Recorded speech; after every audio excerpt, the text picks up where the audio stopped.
You know, there's so much talk about the 165-pound division.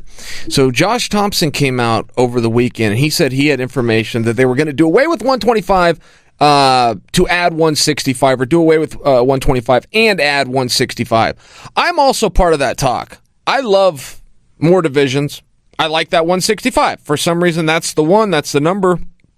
Guys started talking about I'd like to be in that, you know. It's all sorts of weight classes you could do. 195, 215. I mean, you could pick a weight, but for some reason, there was a narrative built around that 165. I'm all for it. Add the more that you want. Do it any which way. I just don't know that they go in conjunction. What I'm saying is this. Who's going to know if they're doing a 165-pound division? Dana White. And Dana says, we're not going to do it. Well, it seems to me like that case is closed.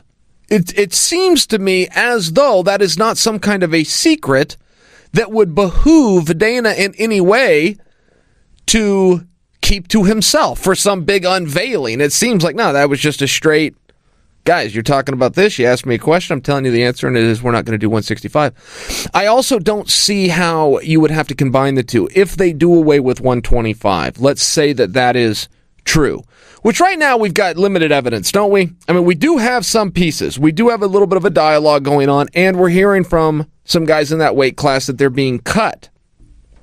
The other side of the coin is that title's about to be defended at the first of the year, right? Cejudo and Dillashaw are going to get together in January for that belt. So it's very hard, in my estimation, to fully form your opinion on what's going to happen to a division as far as it being at its demise when you've already got a mega fight, an absolute super fight, champion versus champion, a rarity in the history of the entire sport, a rarity. And you got it on the books, and you got it at that weight class. So I think the writing probably is on the wall there. I think maybe I'm being a little bit optimistic. I want to see that division stick around. I think that there's some opportunity there, and I think they got a really good group of guys. But I think some of that is compassion in me talking. I don't actually know the business, and neither do you. None of us do. We don't actually know the numbers in the books. So maybe it is an idea that ran its course. Let's see. I will just offer to you that I don't believe whatever happens with 125 then ties in 165 or 195 or 215 or any other weight class. You could do away with a weight class. You don't have to add another weight class. That was the premise that I would push back on. But if I had my way, I like that. You know, move 170 to 175, 165, got a ton of guys. But it just creates opportunities. Aside from the immediate effect, I mean, we'd see some real immediate effects right there. Right? I mean, you'd see some absolute hammers.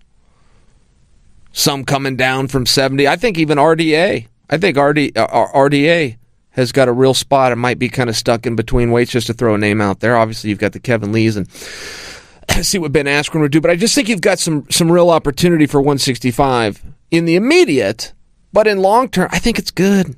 I mean, I came from the world of wrestling. We used to have 12 weight classes. Went down to 10, went down to 8, went to 7. Now we're at 6 for the Olympic Games. Got smaller and smaller. Sport was better when it was bigger and there was more. I like that.